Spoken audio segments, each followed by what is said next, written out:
Hey y'all, IRIX Guy here, and I got the most famous cat on the internet, Sean Connery, the big Maine Coon cat. What I'm going to do today is open this USB to DC adapter, and I'm going to be using this in conjunction with an off-the-grid solar solution that I'm putting together. But you could use it for other applications as well.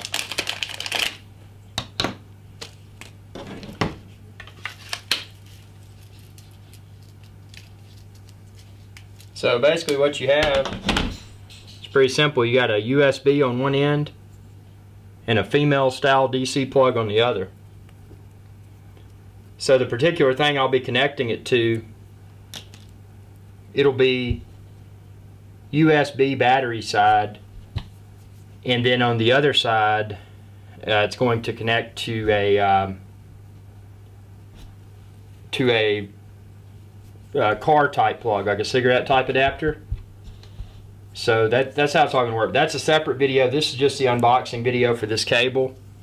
Very affordable, very good quality, and you can find a link to order this cable within this video's description. Thanks for watching. Be sure to subscribe if you haven't already.